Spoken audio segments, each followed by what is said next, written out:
Retro Mondays.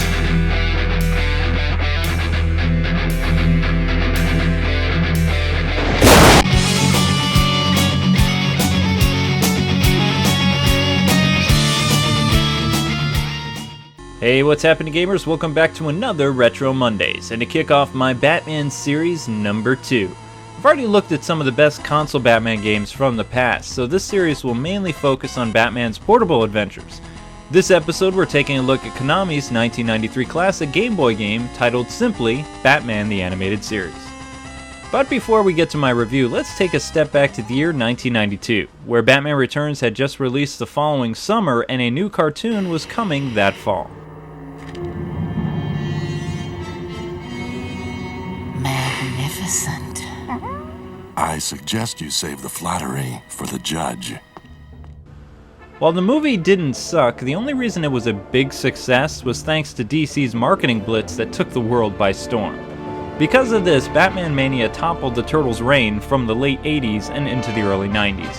What cemented this was Batman's hyped-up return to television, something that hadn't been accomplished since the Adam West days in both the mid-60s with his live-action show and of course the 70s with his animated show with Burt Ward. Batman the Animated Series burst on the scene September 5th, 1992, and then received a primetime encore the following Sunday evening. The series officially released on September 7th with Heart of Ice, which was the recreation of Mr. Freeze's backstory. The series lasted until the fall of 1995 and changed animated programming forever. Not to mention, watching the show felt like you were seeing a mini-movie unfold before your very eyes every weekday afternoon and Saturday morning. Anyway, the early 90s was a dark time to be a comic book fan. Not only did the Man of Steel fall at the hands of Doomsday, but Batman was also broken by a newcomer as well. Not only that, but a new Batman was patrolling the streets of Gotham, and he was an extreme madman killer. Still, because of the mega success of Batman the Animated Series, hardly any child or adult cared about what was going on in the comics, because the real Batman was on TV. I am vengeance. I am the night.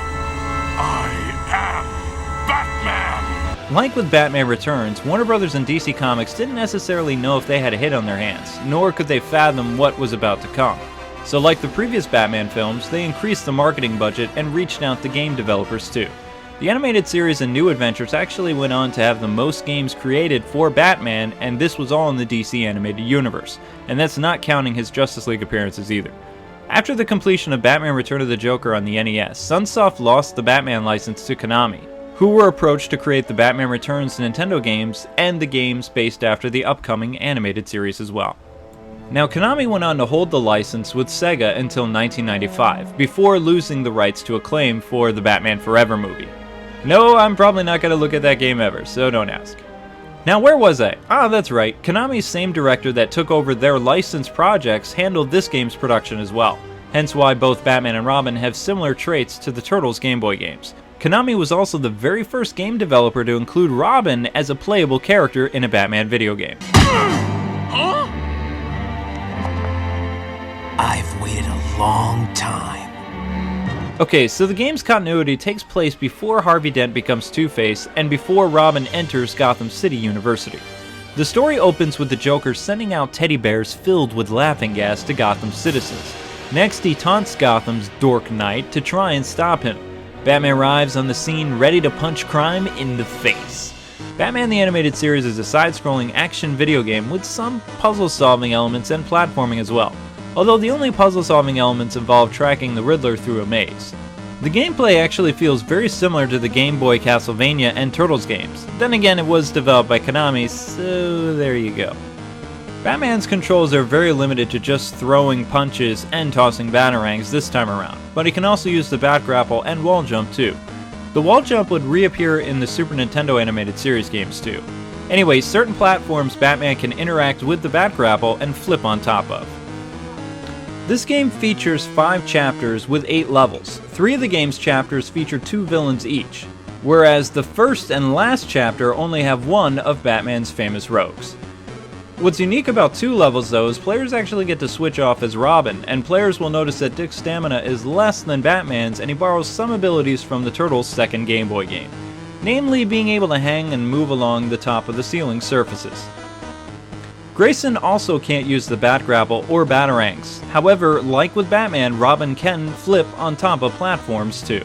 Also, Robin only has one boss battle in the entire game, and it's against the Scarecrow, though it was actually pretty cool for its day and very interesting.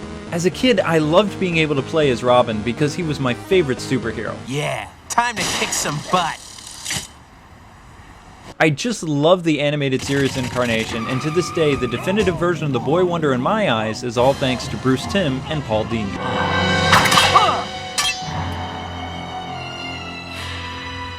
Listen, dipstick, Batman's my pal. He can be a major jerk, but you gotta love him.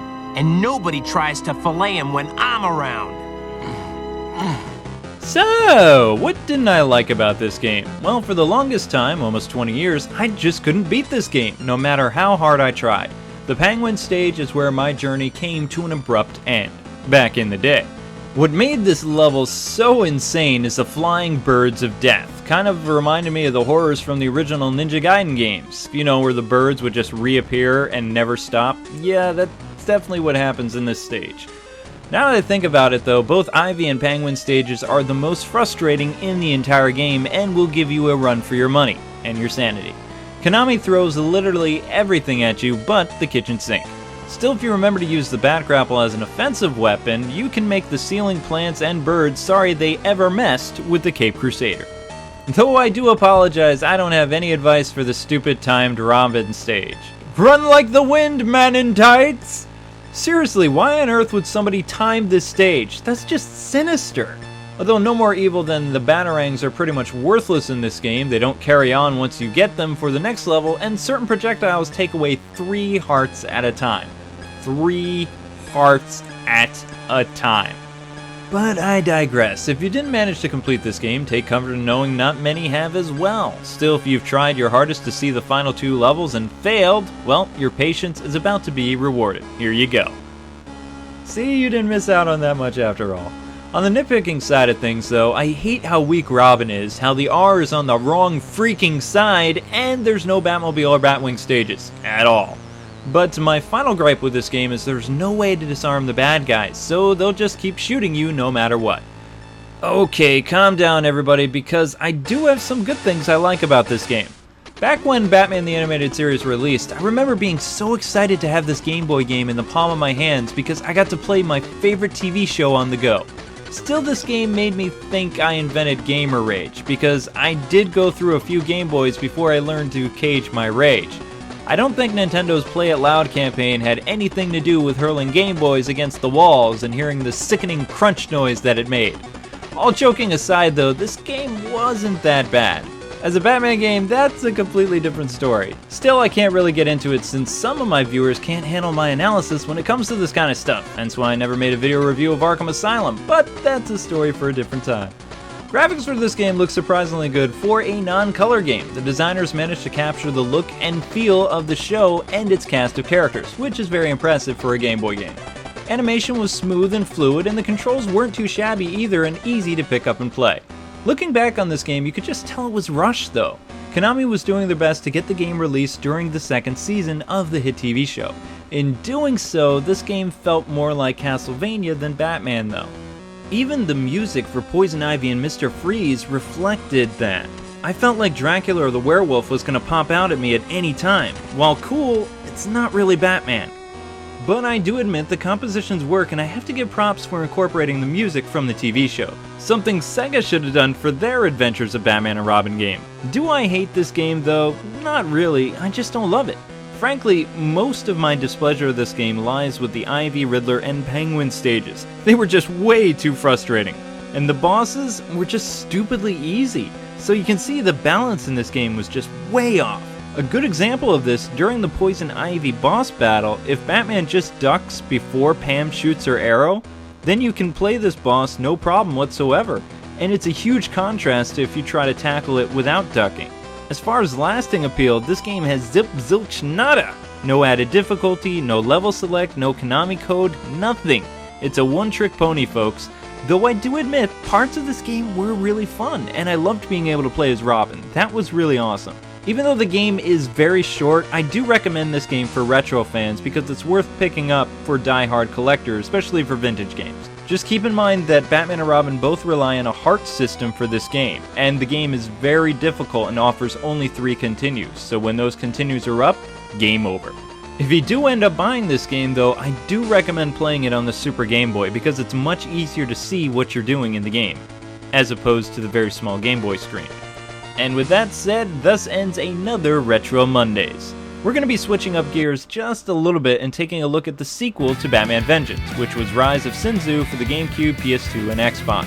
Thanks so much for taking the time to watch this video. If you enjoyed it, let me know in the comment section below. If you didn't enjoy it, tell me why. Well, until then, gamers, God bless and happy gaming. Thanks so much for watching, and I'll be seeing ya.